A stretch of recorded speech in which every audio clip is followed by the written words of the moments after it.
para a palavra agora.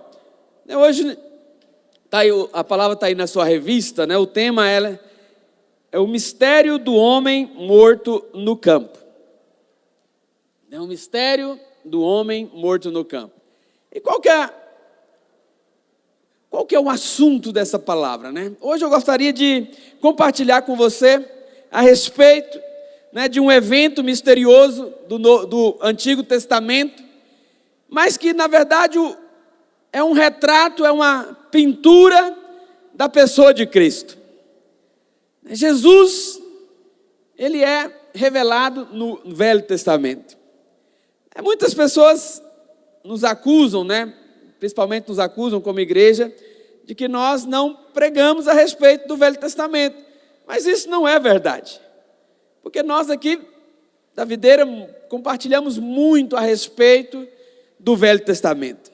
Mas sempre com enfoque na pessoa de Cristo. Amém, meus irmãos? Nós temos que ler o Velho Testamento, estudar o Velho Testamento, procurando a revelação do Cordeiro de Deus, do Filho de Deus. Inclusive, né, no próximo mês de agosto, ainda não tem uma data ainda, mas o pastor Luiz ele vai começar mais uma imersão a respeito, e o tema vai ser a jornada no caminho de Emaús. Ou seja, ele vai mostrar Cristo no Velho Testamento. Nós queremos ver Cristo, amém, queridos? Porque ao estudarmos o Velho Testamento, a grande questão nós não podemos ler o Velho Testamento de forma literal. Mas o Novo Testamento ele é enfático em afirmar que tudo que estava ali no Velho Testamento era sombra das coisas que foram reveladas no Novo Testamento. Amém, querido? Lá em Hebreus capítulo 10, no versículo 1, o próprio escritor ali ele fala: ora, visto que a lei, né, tem sombra dos bens vindouros, amém? Então a lei ali do Antigo Testamento, ela era sombra daquilo que foi revelado no Novo Testamento. E hoje eu queria separar, né, um trecho aqui do Velho Testamento para mostrar para você a revelação de Jesus Cristo. Porque esse é o enfoque, essa é a forma correta de nós estudarmos o Velho Testamento. É entender como que aqueles personagens, como que aqueles eventos se relacionam com a pessoa de Cristo. Porque Jesus ele está oculto no Velho Testamento, amém? Paulo ele faz essa mesma afirmação aqui de Hebreus, lá em Colossenses 2,17, que ele declara que toda a lei são sombras daquilo que havia de vir. O que Paulo ele diz? Olha, porque tudo tem sido sombra das coisas que haviam de vir, porque o corpo é Cristo, amém, meus irmãos? Então toda a palavra de Deus, ela aponta para Cristo. Todos os livros do Velho Testamento, eles apontam para Jesus. E nós devemos estudar a palavra de Deus sempre com esse enfoque. Aonde está Cristo? Como que Cristo está sendo revelado? Porque a Bíblia diz lá em Hebreus 12, versículo 2, que nós devemos olhar firmemente para o autor e consumador da nossa fé, que é Cristo, amém? Então nosso olhar tem que ser sempre para Cristo.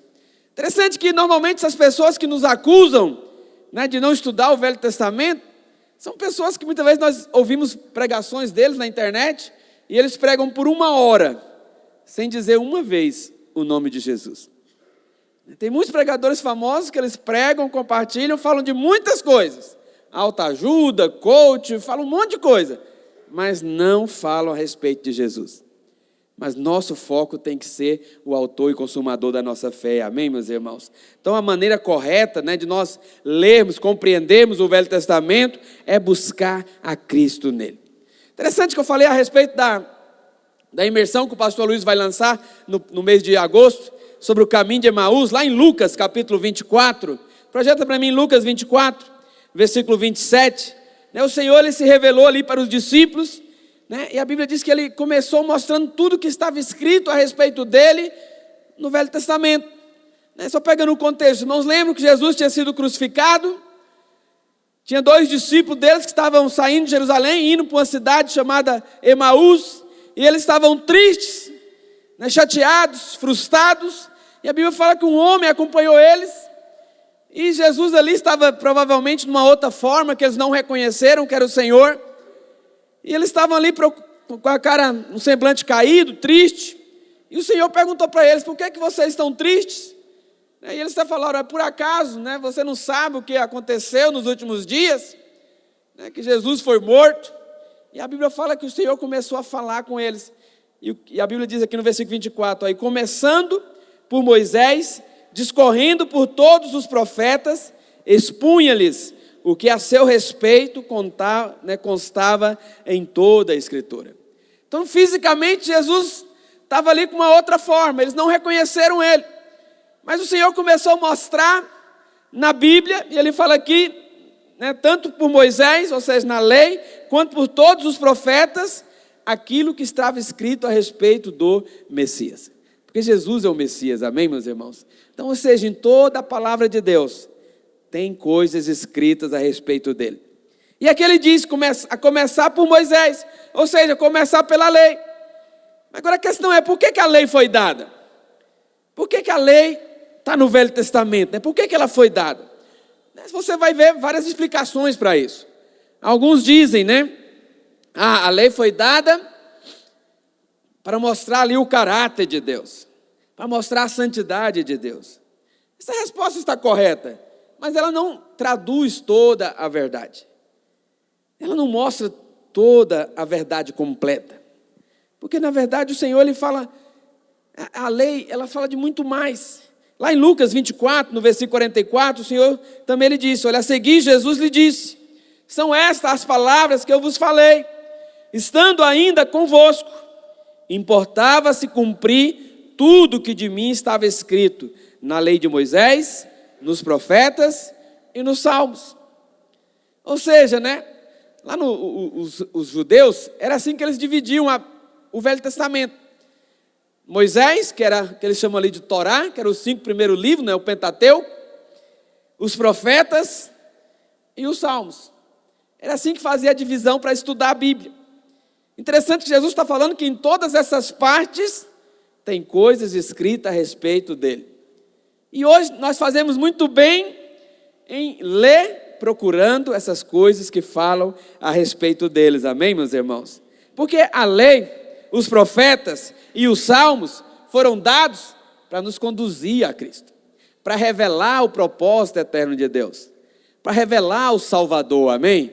Porque o homem, a Bíblia diz que Deus criou um homem santo, colocou lá no jardim, mas o homem pecou, o homem caiu, o homem foi expulso do jardim, mas Deus fez uma promessa, que do filho da mulher ia nascer o Salvador, e tudo o que aconteceu ali, culmina na pessoa de Cristo.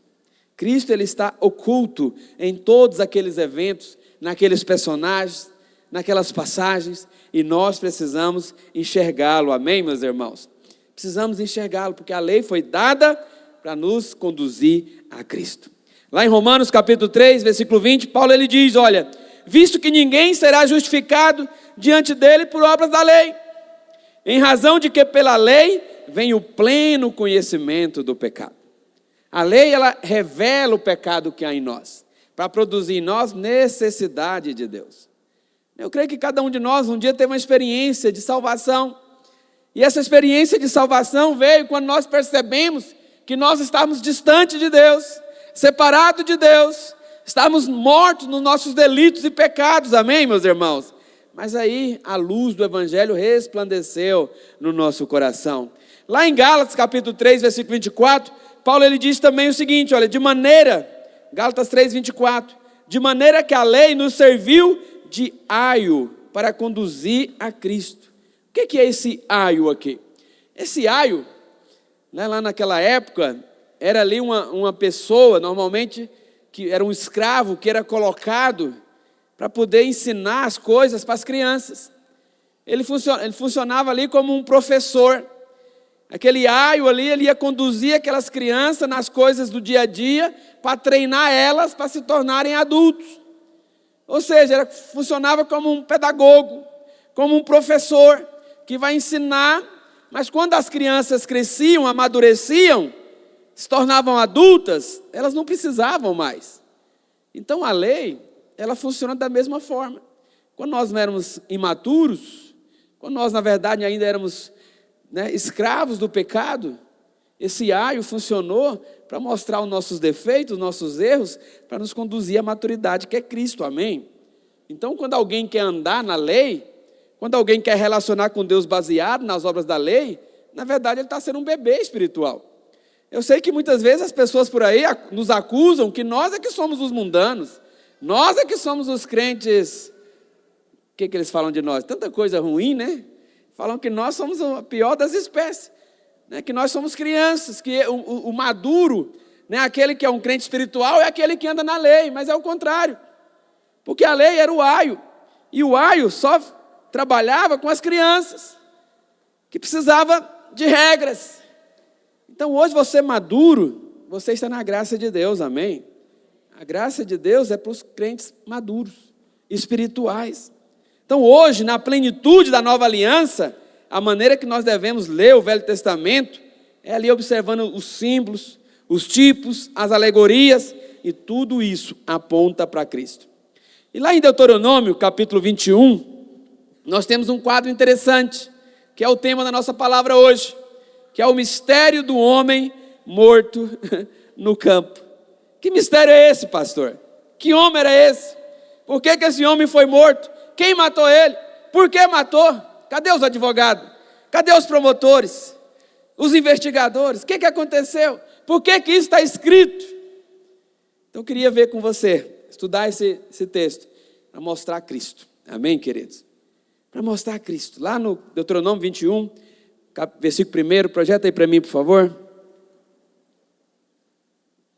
O que a palavra de Deus diz? Olha, quando na terra que eu te der, né, quando te der o Senhor, teu Deus, para possuí-la, e se achar alguém morto, caído no campo, sem que se saiba quem o matou, sairão teus anciãos e os teus juízes, e medirão a distância até as cidades que estiverem em derredor do morto. Olha que interessante, né? Então vamos avaliar esse texto, vamos lendo e vamos comentando. Então aqui está dizendo que todas as vezes, né, que nós encontramos ali no Velho Testamento anciãos, esses anciãos eles se apresentam ali como guardiões, né, do julgamento, da justiça de Deus. Então simbolicamente esses anciões eles apontam para a lei. Aí no versículo 3 continua dizendo: os anciãos da cidade mais próxima do morto tomarão uma novilha da manada. Todo mundo sabe aqui que é uma novilha. Novilha é uma vaca nova. Porque tem uns meninos aqui que ainda acham que o leite vem da caixinha. Brincadeira. Então tomarão uma novilha da manada que não tenham trabalhado nem puxado o jugo. Ou seja, né, os anciãos deveriam ser da cidade mais próxima. Então eu também sou formado em Direito, tem alguns irmãos aqui que são formados. Normalmente se decide, né, quem que vai investigar ali o crime pelo lugar, não é verdade? É o lugar onde cometeu o crime.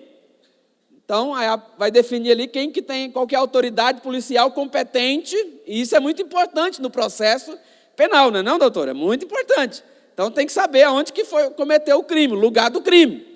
E aqui também já tinha regra, que se o crime, quem que ia julgar? Quais são os anciãos que iam julgar aquela questão? Que iam fazer ali o sacrifício? Da cidade mais próxima. Então os anciãos da cidade mais próxima do morto tomarão uma novilha da manada que não tenha trabalhado nem puxado o jugo. Então esses anciãos eram escolhidos da cidade, faziam uma medição. Qual cidade estava mais próxima de onde o corpo foi encontrado? Então isso significa, né, que a cidade mais próxima ali era considerada responsável por aquela morte. Vai guardando essas informações. Daqui a pouco ela vai fazer sentido. Aí o versículo 4 continua dizendo, o que eles deveriam fazer? E atrarão, ou seja, pegava a novilha, trarão essa novilha a um vale de águas correntes, que não foi lavrado, nem semeado, e ali naquele vale desnucarão a novilha, ou seja, vão fazer ali o sacrifício. Aí depois disso, chegar-se-ão os sacerdotes, filhos de Levi, porque o Senhor teu Deus os escolheu para os servirem, para abençoarem em nome do Senhor e por sua palavra decidirem toda demanda e todo caso de violência. Então aqueles sacerdotes, eles funcionavam ali como os juízes de hoje. né? Porque, não sei se você sabe, mas o direito brasileiro ele muito se inspira também no direito canônico. Direito romano e direito canônico. Então, ali, naquele tempo, já tinha todo um código civil, todo um código penal estabelecido. E muitas dessas regras que nós temos hoje, doutor Benegro, doutora, faz parte, a influência é do direito canônico. E assim eles definiam. Então, os anciãos da cidade mais próxima eram responsáveis, e os sacerdotes daquelas cidades, eles seriam ali os juízes. Mas é interessante que sempre que nós encontrarmos os sacerdotes na palavra de Deus, eles aparecem também ali como guardiões da graça e da misericórdia do Senhor. Porque, vamos avaliar aqui o texto. O texto está dizendo, quando alguém encontrasse um morto, naquela época não tinha câmera nos postes, ninguém viu quem matou, nem como matou. Então, como vai punir o assassino? Como vai fazer? Se ninguém viu, ninguém sabe.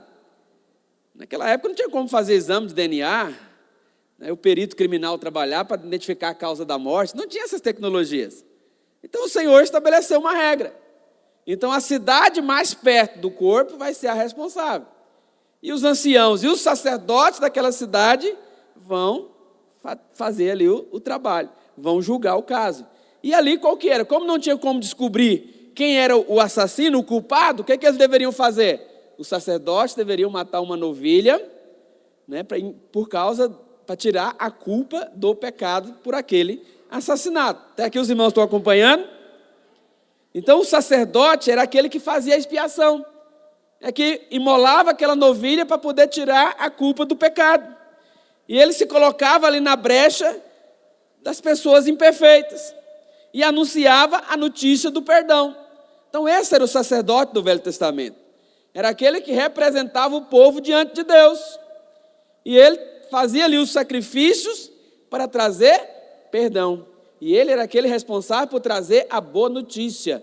Ou seja, a culpa daquele defunto não vai cair na cidade, porque houve ali uma novilha que foi morta no lugar do assassino. Amém, meus irmãos? Até aqui os irmãos estão entendendo? Então é interessante que além disso, o sacerdote também ele tinha uma autoridade. O texto diz aqui que ele foi separado por Deus e ele tinha autoridade para abençoar o povo e também para decidir demanda e todo caso de violência. É isso que nós lemos, é isso que o texto fala. Porque o Senhor os escolheu para os servirem, para abençoar em nome do Senhor e por sua palavra decidirem demanda. Por sua palavra decidir os casos. Então eram os juízes daquela época, amém? Aí o texto continua dizendo, versículo 6. Todos os anciãos dessa cidade, mais próximos do morto, lavarão as suas mãos sobre a novilha desnucada, no vale, e dirão: as nossas mãos não derramaram este sangue, e os nossos olhos o não viram derramar-se. Sê propício ao teu povo de Israel, que tu, ó Senhor, resgataste, e não ponhas a culpa do sangue inocente no meio do teu povo de Israel. E a culpa daquele sangue lhe será perdoada. Assim eliminarás a culpa do sangue inocente do meio de ti, pois farás o que é reto aos olhos do Senhor. Interessante aqui que o texto fala aqui a respeito de um ato de lavar as mãos. E esse ato de lavar as mãos significa declarar-se inocente. Mas agora a questão é, por que esse texto está aqui? Quem é esse homem morto no campo? O mais interessante que eu quero compartilhar contigo é que esse homem, ele aponta para o Senhor Jesus. Vou te mostrar isso aqui na palavra de Deus. O Senhor, a Bíblia diz que ele foi crucificado fora da cidade. Ele é esse homem que foi morto no campo. E quando você lê a respeito da morte e crucificação do Senhor, teve algum episódio de alguém lavar as mãos? Sim ou não? Então você vai casando as coisas aí. Porque tudo isso não é por acaso.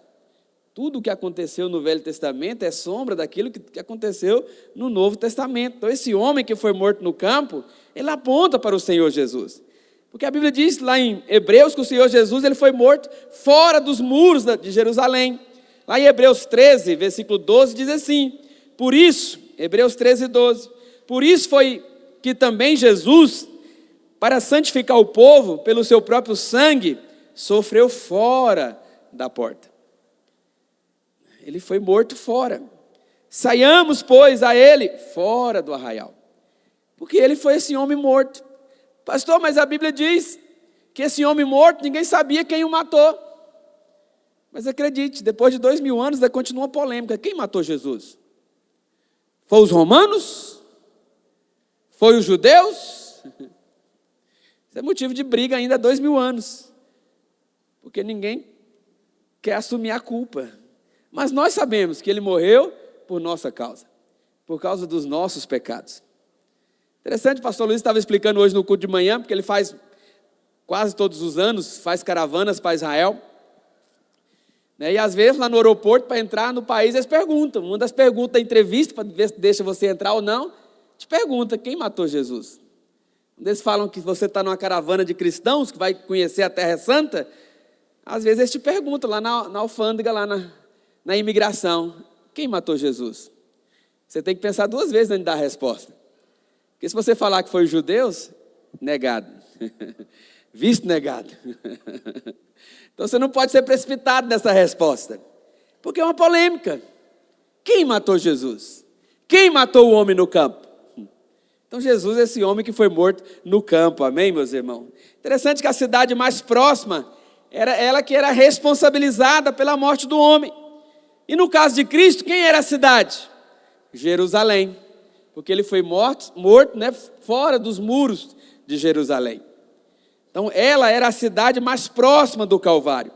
Jesus, ele é esse homem que morreu no campo, que foi morto no campo. Mas a sua morte, da mesma forma, providenciou redenção para todos nós. Assim como no texto aqui de Deuteronômio, nós lemos, capítulo 21, quando aquele homem era morto, próximo à cidade, os sacerdotes, eles imolavam a novilha e trazia perdão para aquela cidade. Da mesma forma que Jesus nesse contexto, ele é tanto o homem que foi morto no campo, quanto o novilho que foi sacrificado. E o resultado é que ele traz perdão para nós, amém, meus irmãos? Porque ele morreu para nos salvar. É claro que cada pessoa precisa aceitar esse sacrifício, precisa aplicar o sangue do cordeiro que foi derramado.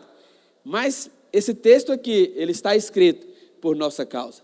Para nós sabermos que um dia um homem também foi morto próximo a uma cidade, para trazer perdão. Amém, queridos? Então, quase todas as coisas do Velho Testamento apontam para Cristo. Vários personagens ali apontam para Cristo. José é um tipo de Cristo. O sangue de Abel aponta para o sangue de Cristo. Tudo ali. Moisés é um tipo de libertador, aponta para Cristo. O cordeiro que foi imolado lá na 10ª praga do Egito é Cristo. Quando eles atravessaram o Mar Vermelho, aquele Mar Vermelho aponta para Cristo, o sangue de Jesus.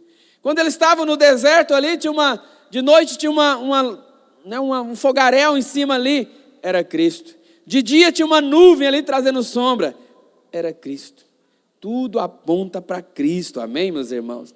Interessante que até mesmo o tabernáculo ali aponta para Cristo. Os utensílios do tabernáculo, do templo, apontam para Cristo. Porque o Senhor, tudo foi escrito por causa dele. Dele, por ele e para ele são todas as coisas. Amém, meus irmãos? Então, da mesma forma, o Senhor Jesus, ele é tanto esse homem que foi morto fora da cidade, quanto também aquela novilha que foi sacrificada para trazer perdão. Tudo isso aponta para a obra que ele nos redimiu do pecado. Amém, querido? Então, toda a história do povo de Deus, ela culmina na pessoa de Cristo. Certa vez o Senhor ele prometeu que a virgem daria luz a um filho. E esse filho é Cristo. Do descendente da mulher nasceria um que ia pisar na cabeça de Satanás. E esse descendente, Paulo diz, ele não fala de muitos, mas fala de um, que esse um é Cristo. Lá em Isaías capítulo 9, no versículo 6, o que a Bíblia fala? Projeta para mim Isaías 9:6. Porque um menino nos nasceu, um filho se nos deu, o governo estará sobre os seus ombros, e o seu nome será maravilhoso, conselheiro, Deus forte, Pai da eternidade, príncipe da paz. Tudo foi escrito por causa dele, amém, querido? Então, mesmo quando o homem manifestou a sua maior perversidade, esse também foi um momento da manifestação do amor e da graça de Deus. Pastor, e qual foi a maior perversidade que o homem já fez nessa terra? Alguns podem falar, foi as guerras, violência, foi o holocausto. Mas acredite, a maior perversidade que alguém fez foi matar o Filho de Deus. O Filho de Deus foi morto, mas aquele ato dele ser morto, ele trouxe salvação para todos nós. Ele foi morto numa morte de cruz, mas para trazer salvação para todos nós, amém? O problema é que nós estamos tão acostumados com isso que a gente não para pensar. Como é que alguém é capaz de matar o Filho de Deus? Eu sigo uma página no Instagram, que é uma página de humor, que são 2 ETs, 2 extraterrestres. E eles ficam tentando entender as coisas da humanidade, essas coisas incoerentes do ser humano. Aí num dos episódios lá, eles estavam falando, conversando com alguém lá, talvez alguém já viu esses vídeos também no Instagram. Aí eles estavam lá conversando, aí a pessoa, o ser humano estava lá dialogando com ele, falou de Jesus. Aí um dos ETs, Jesus, sim, nós conhecemos. Aí ele, vocês conhecem Jesus? Aí os ETs, sim, todo ano ele vai lá no nosso planeta, a gente faz uma grande festa para ele.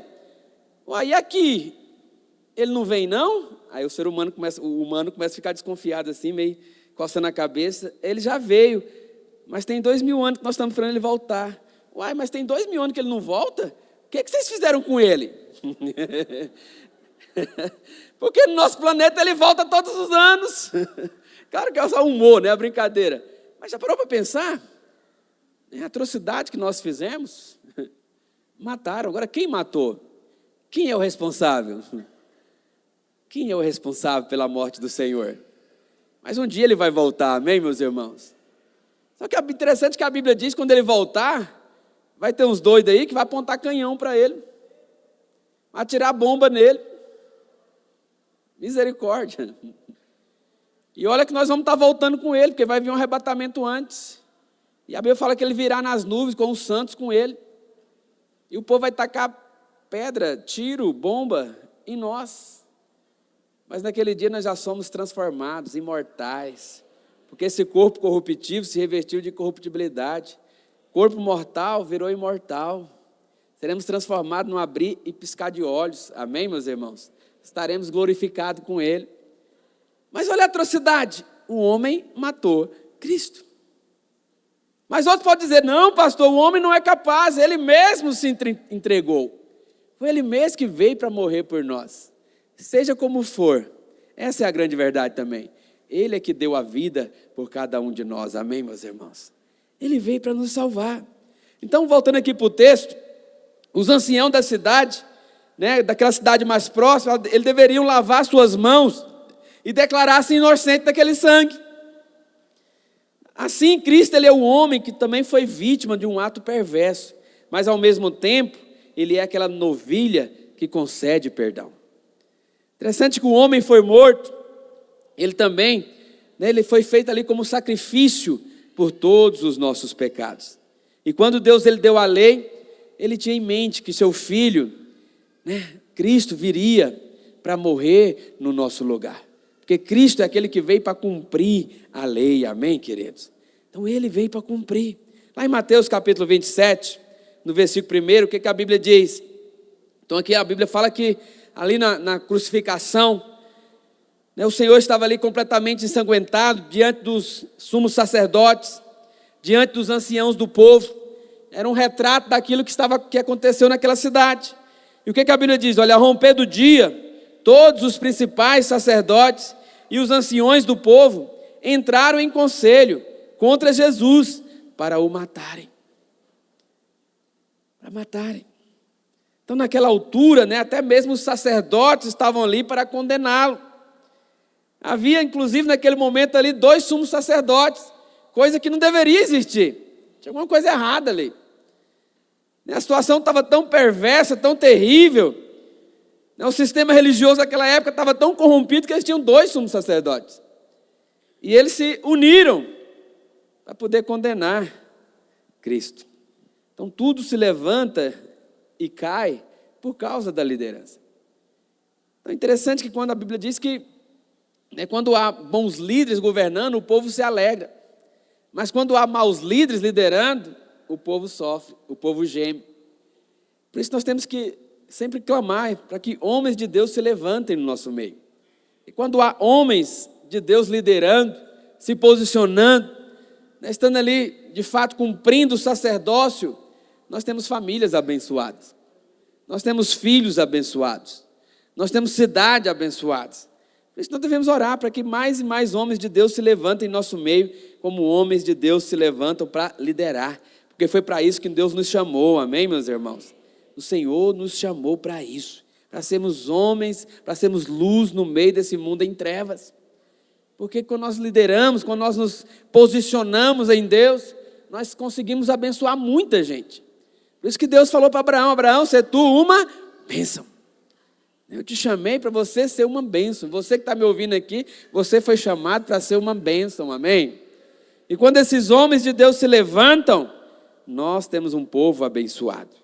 Então uma nação inteira deixou de entrar na posse da herança por causa da incredulidade dos líderes. Lembra lá no tempo de Josué e Calebe? Deus tinha chamado eles para tirar eles do Egito. E aquele trajeto ali até Canaã deveria durar no máximo ali uns 90 dias. Mas por causa da incredulidade daqueles líderes, dos príncipes, a Bíblia fala que eles peregrinaram 40 anos no deserto. 40 anos no deserto. Então tudo se levanta ou cai por causa dos líderes. Então quando homens de Deus se levantam no padrão de Deus, nós abençoamos nossas famílias, amém, homens de Deus? Então todas as autoridades ali, a Bíblia diz, voltando aqui para o texto, elas, de Mateus capítulo 27, elas estavam reunidas quando Pilatos perguntou para eles. Está lá em João 19:15, o que é que Pilatos, o governante romano, se levantou e disse: hei de crucificar o vosso rei? Responderam os principais sacerdotes: não temos reis, senão César. Fizeram a escolha errada. O rei dos reis estava ali diante deles, mas eles negaram, falaram que não, nós não temos rei, preferimos César. Olha, acredite, os romanos naquele momento ali não eram benevolentes. Pelo contrário, oprimiam. Eles estavam oprimidos. Mas mesmo assim, rejeitaram o rei dos reis. Mas Pilatos ali, percebendo que não havia crime nenhum em Jesus, e os romanos tinham um costume, na Páscoa, eles costumavam libertar alguns presos. Como estavam ali, como nós temos aqui no Brasil também, às vezes em tempos de Natal, o presidente assina um indulto. Tem isso ou não tem? Tem, não tem, doutor?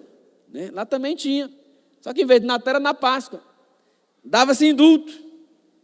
E trouxeram um assassino, chamado Barrabás. E Pilatos, não querendo condenar Jesus, falou: então vamos soltar um inocente. Vamos conceder um indulto para algum. Só que a Bíblia fala que eles estavam tão endemoniados ali que eles preferiram Barrabás. Pôncio Pilatos sabia que Jesus era inocente. E ele trouxe ali diante da multidão um criminoso, que era detestável, terrível, chamado Barrabás. Interessante que alguns livros de história, alguns estudiosos falam que o nome desse cara também era Jesus Barrabás. Não sei se você já leu sobre isso, depois você dá uma pesquisada. O nome dele era Jesus também, Rodrigo. Jesus Barrabás. O que é Barrabás? Barrabás é o sobrenome. Barrabás significa filho do Pai. Então parecia o Messias, Jesus, filho do Pai. Só que era o falso. Escolheram o falso Messias, o falso Jesus. Só tem um que é o verdadeiro. Então não se esqueça, meu irmão, Jesus foi quem morreu no nosso lugar. Não era Barrabás quem deveria morrer. Era ele que deveria ser crucificado. Porque era isso que os romanos faziam com os piores criminosos. Barrabás era considerado um pior dos criminosos. Por quê? Por que ele foi morto? Por que ele estava preso, melhor dizendo? Porque ele foi pego numa revolta, e numa revolta ele matou um soldado romano. Isso deve ler lá nos evangelhos. Então o destino dele seria a cruz. Assim como o meu e o seu também era a cruz. Mas Cristo veio e morreu no nosso lugar. Eu gosto muito daquele clipe do filme que nós passamos ali no encontro, na hora do sábado à noite, para falar a respeito do amor de Cristo, do amor de Deus, onde mostra ali um resumo daquele filme da Paixão de Cristo. Quantos já assistiram esse filme? Ou já viram esse trecho lá no encontro? Quando Jesus vai ser crucificado, tem uma cena ali que é muito fantástica, que mostra claramente que aquela cruz não era para ele, não era do tamanho dele.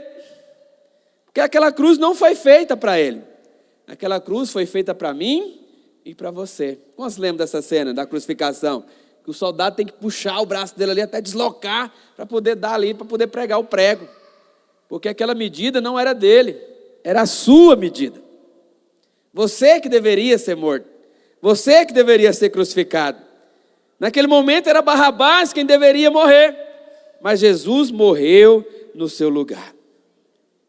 Jesus morreu no nosso lugar. Amém, meus irmãos? Todos nós somos como os Barrabás. E Cristo morreu por nós para que nós nos tornássemos filhos do Pai. Tudo o que acontece na Bíblia, nada está ali por acaso. Até o nome desse cidadão. Barrabás significa filho do Pai. Então Jesus morreu no lugar dele, para que de fato nós nos tornássemos filhos do Pai. Você é filho do Pai? Você foi alcançado, amém, querido? Mas é interessante que Pilatos, ele queria livrar Jesus. Você vê claramente, ele por vários momentos, ele tenta convencer os judeus que Jesus era inocente. E ele, num determinado momento, ele pergunta, que mal que ele fez? Só que eles cada vez mais gritavam, né? Crucificam, crucificam. Aí o que Pilatos fez? Ele mandou trazer água e lavou as mãos diante deles. E declarou lá em Mateus 27, 23, o que a Bíblia diz? Que mal ele fez? Perguntou Pilatos, porém cada vez clamavam mais, seja crucificado. Próximo. Vendo Pilatos que nada conseguia, antes pelo contrário, só aumentava o tumulto, mandando vir água, lavou as mãos perante o povo, dizendo, estou inocente do sangue deste justo. Fique o caso com vocês. Por que Pilatos fez isso? Porque com certeza ele conhecia esse costume dos judeus. Quando alguém era morto, os sacerdotes deveriam lavar as mãos ali sobre a novilha, declarando, somos inocentes desse sangue. Então Pilatos, ele conhecia o costume dos judeus. Por isso ele fez. Por isso que lá em Deuteronômio 21, nós lemos que os anciãos deveriam lavar as mãos sobre a novilha. Só que interessante que agora foi um não-judeu, né, um pagão que fez isso. Mas tudo está relacionado. Porque todos os acontecimentos do Velho Testamento eram sombra daquilo que acontece no Novo. Então esse gesto não foi um gesto por acaso. Com certeza Pilatos, né, ele conhecia ali os costumes e ele fez de propósito. Sou inocente desse sangue. Era exatamente o que os sacerdotes deveriam fazer. Lavar as mãos, dizendo que nós não fomos nós que matamos aquele homem fora do campo, fora da cidade. Olha que interessante, né? Um incrédulo chamando Jesus de justo. Pilatos lavou as mãos, mas o povo declarou lá no versículo 25, vai lá para o versículo 25. E o povo todo respondeu, caiam sobre nós o seu sangue e sobre os nossos filhos. Olha que coisa terrível, né? Há aqui uma alegoria bíblica. Um homem foi encontrado morto no campo. Não se sabia se ele havia sido um acidente ou alguém o matou, foi um assassinato, foi um acidente. Mas naquelas circunstâncias, os anciãos deveriam medir a distância, descobrir qual era a cidade mais próxima. Só que no caso ali de Cristo, a cidade era Jerusalém. E aqueles anciãos eram os anciãos de Jerusalém. Mas eles viraram as costas. Não fizeram o que deveria ser feito. Porque Cristo, ele veio para morrer. Ele é esse homem que morreu no campo. Amém, meus irmãos? Esse é o homem. Agora voltando lá para Deuteronômio 21, no versículo 4, nós lemos que os anciãos deveriam desnucar a novilha. Deveriam imolar aquela novilha. Mas no versículo seguinte, nós vemos que no momento que a novilha era morta, que os sacerdotes, eles apareciam. Ao chegar Sião, os sacerdotes, filhos de Levi. Ou seja, logo após a novilha ser morta, eles entravam em cena. Só que isso traz um princípio, uma verdade espiritual para nós. Somente quando o Senhor Jesus morreu, é que a graça de Deus pode fluir. Então eles apareciam justamente no momento que a novilha era imolada. Aí o sacerdote entra. Porque o sacerdote, ele é chamado para trazer boa notícia. E qual que é a boa notícia? O pecado está perdoado. Os irmãos estão conseguindo enxergar aí o retrato de Cristo nesse texto? Olha que é maravilhosa a palavra de Deus. A palavra de Deus, ela é rica, ela é tremenda. Então, mostra claramente ali que quando o Jesus morreu, é que a graça de Deus foi manifesta para nós. Não significa que antes não tinha graça, mas significa que sem a morte, Deus não pode liberar de forma justa o seu favor para os homens. Por isso que Ele veio e morreu por nós. Porque hoje nós somos justiça de Deus. Hoje nós estamos debaixo dessa graça, amém, meus irmãos?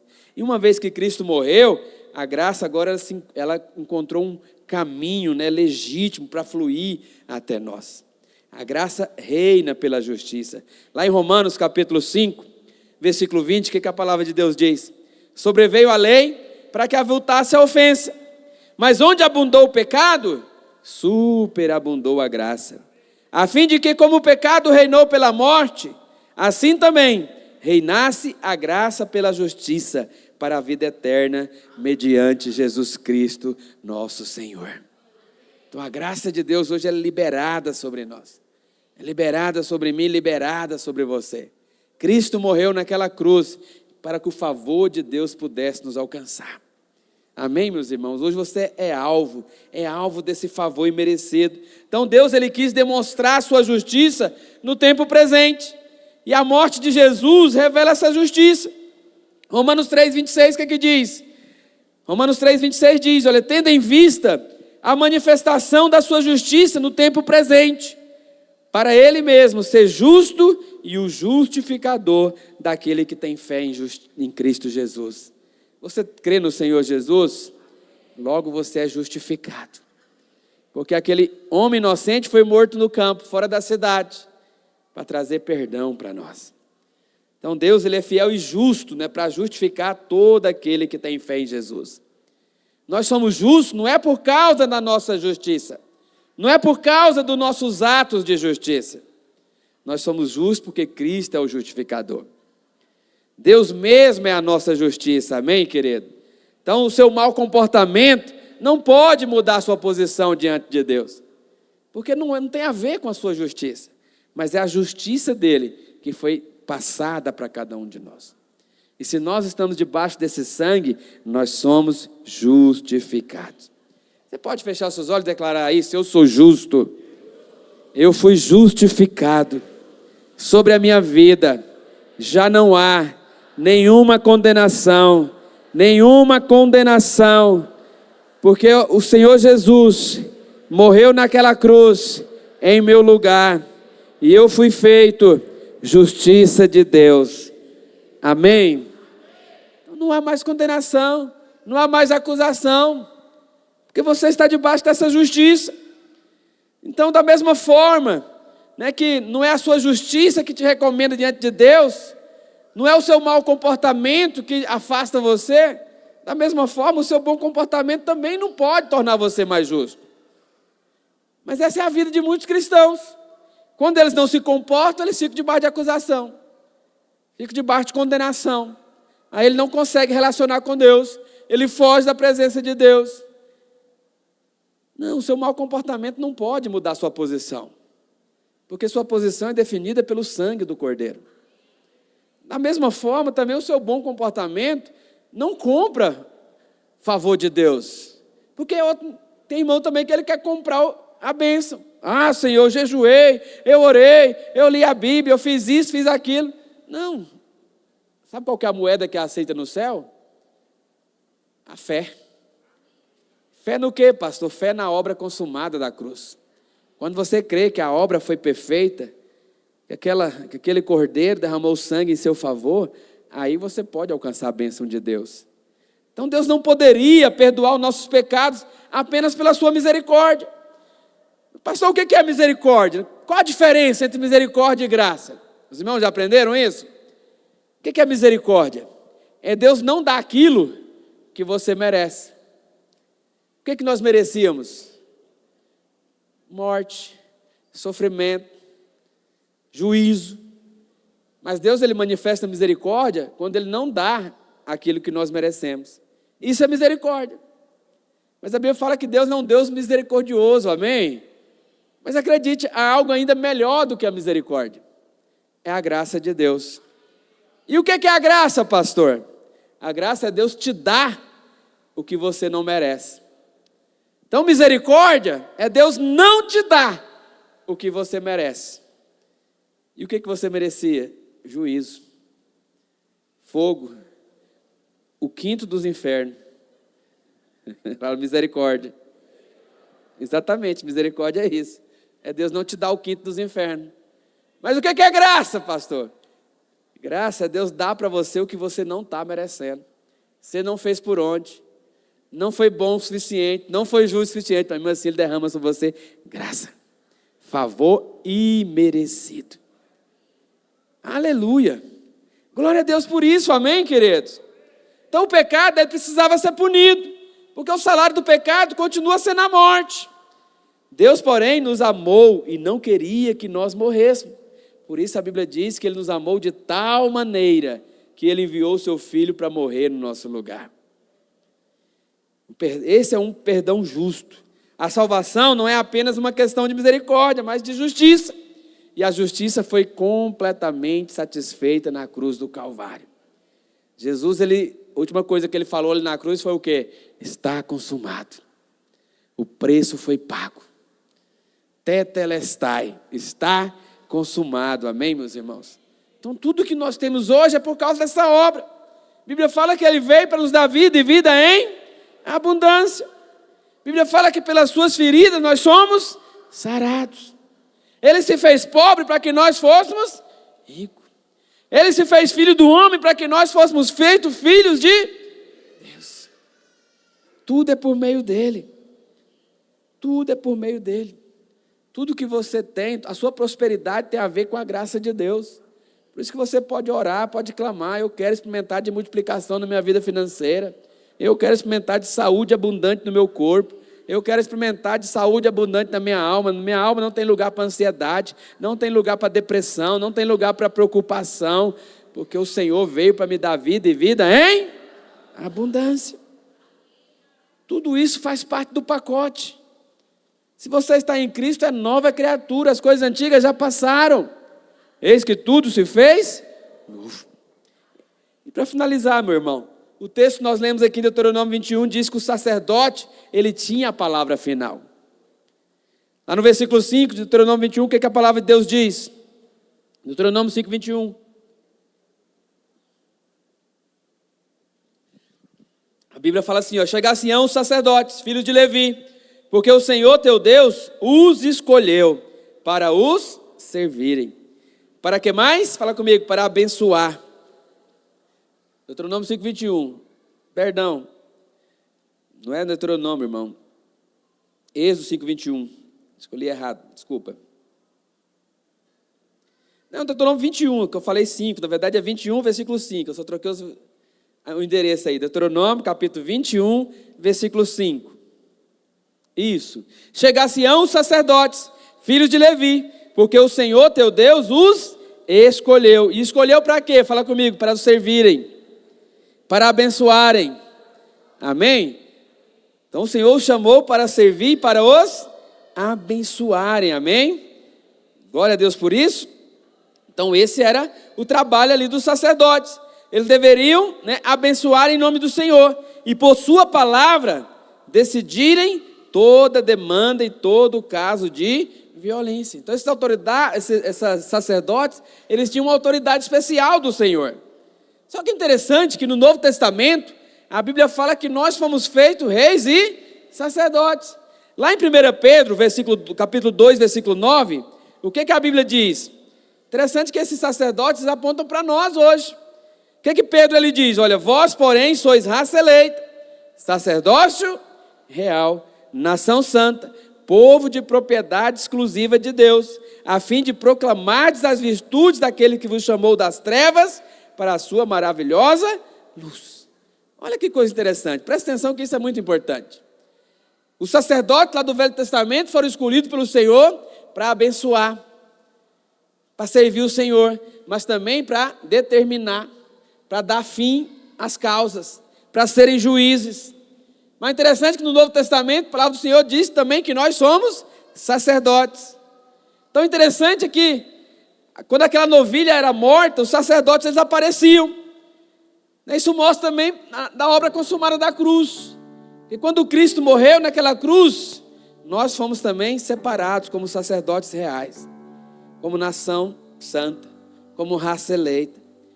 E nós temos a mesma autoridade que foi dada para eles, para abençoar, para pôr fim às demandas. Os irmãos entendem isso? Que há uma autoridade sobre você. Então você hoje é esse sacerdote. E pela sua palavra como sacerdote, toda demanda, todo caso pode ser resolvido. Quando o diabo acusa, ele está criando ali uma demanda. Mas você como sacerdote tem poder e autoridade para colocar um fim na acusação. O diabo ele não é sacerdote, mas você é. Há uma autoridade sobre a sua vida. Por isso você tem essa autoridade para declarar a verdade de Deus, a palavra de Deus, para pôr fim às demandas. Olha que coisa interessante. Nós precisamos ter revelação da nossa identidade. Há um poder sobre nós, há uma autoridade, há uma missão sobre nós, amém, queridos? Você tem a palavra final. O sacerdote, além de ter a palavra final, era aquele que também fazia avaliação. E aquele que elevava ou derrubava. Lá em Levítico 27, versículo 14, o que a palavra de Deus diz? Quando alguém dedicar sua casa para ser santa ao Senhor, o sacerdote a avaliará, seja boa ou seja má. Como o sacerdote avaliar, assim será. Olha, nós vamos, no começo de agosto, nós vamos ter o nosso jejum. Dessa vez vai ser um jejum diferente. Não vai ser um jejum de comida, vai ser um jejum de palavras. Porque há poder nas nossas palavras. Só que quantas vezes nós usamos mal a palavra? Aqui o texto está dizendo, lá em Levítico 27, que assim como o sacerdote avalia, assim é. Então temos que tomar cuidado com a nossa avaliação, com o que sai da nossa boca. Porque às vezes nós preferimos ver só o lado negativo. Costumamos ver e destacar só aquilo que é ruim. Murmuramos, reclamamos, mas esquecemos de abençoar. E nós somos chamados para abençoar, para avaliar de uma forma correta. Então vai ser um jejum poderoso. Eu creio que vamos experimentar de um grande avivamento. E nós vamos vigiar para não falar nada contrário, não falar palavras negativas, não ficar murmurando, não ficar amaldiçoando, mas nós somos chamados para abençoar. Porque assim como nós avaliarmos, assim será. Interessante isso. Porque quando nós valorizamos algo ou alguém, mais valor se estabelece sobre esse algo ou sobre alguém. Devemos aprender a abençoar. Fala para o seu vizinho aí, ser tu uma bênção. Abra a sua boca só para abençoar. Não deprecie. Não fale mal. Para de reclamar. Você já viu que nós temos um péssimo hábito de reclamar das coisas? Tem que vigiar. Então prepare-se. Em agosto vamos ter um jejum que nós vamos vigiar a boca. Vigiar a língua. A palavra de Deus diz que lá em Provérbios o poder da vida e da morte está na língua. Quem bem a utiliza vai comer dos seus frutos. Isso é fácil de perceber no nosso dia a dia. Quanto mais nós valorizamos algo, mais valor vai ter aquela pessoa, aquela coisa. Quanto mais o marido elogia a sua esposa, mais valor ela tem. Mas quanto mais ele reclama, mais ele critica, pior o casamento fica. É assim ou não é? Então aprenda a valorizar seu casamento, a abençoar sua casa, abençoar um ao outro. Para de criticar o marido, para de criticar a esposa, para de falar palavras ruins para os filhos, mas abençoe. Esse é um santo hábito. Quantos tem filhos pequenos aqui? Olha, um santo hábito é você todo dia abençoar seus filhos. Coloca a mão na cabeça dele ali no dormir, no levantar, abençoa. Ao despedir os meninos para a escola, abençoa. Para de falar mal. Para de reclamar. Ah, esse menino não sei o quê. Ah, não sei o que mais. Não, comece a abençoar. Porque se você desvaloriza, fica depreciado. Mas se você valoriza, vai ser bênção. Vai ser bênção. Interessante isso, meu irmão. Você é sacerdote. Há poder, há autoridade sobre a sua vida para colocar fim nas demandas. Há poder na sua vida para abençoar. Queria convidar você para ficar de pé. Nós vamos terminar esse culto abençoando. Nós vamos terminar esse culto hoje exercitando essa autoridade de abençoadores. Nós fomos chamados para servir o Senhor e abençoar. Fomos chamados para colocar fim nas demandas, para fazer cessar toda acusação do diabo, amém? Você pode fechar os seus olhos? Coloca a mão no seu coração, fala assim comigo: eu sou sacerdote, eu sou nação santa, povo de propriedade exclusiva de Deus. Eu faço parte do povo escolhido, povo de propriedade exclusiva de Deus, e eu fui chamado para proclamar, para anunciar as virtudes daquele que me chamou das trevas para a sua maravilhosa luz. E eu sou filho da luz, e na minha boca há uma palavra de bênção, há uma autoridade dada pelo Senhor para pôr fim nas demandas, porque toda a autoridade foi me dada no céu e na terra. E ao abrir da minha boca, eu abençoo, eu cancelo toda obra do diabo, todo levante maligno, toda demanda é cessada, porque sobre a minha vida foi dada a autoridade para abençoar, para declarar as virtudes daquele que me chamou das trevas a sua maravilhosa luz. Então vira para o seu irmão e fala: meu irmão, nessa noite eu te abençoo, eu profetizo toda sorte de bênção sobre você, sobre a sua família, sobre a sua casa, sobre as finanças. Você é bendito, você é abençoado com toda sorte de bênção, em nome de Jesus. Amém.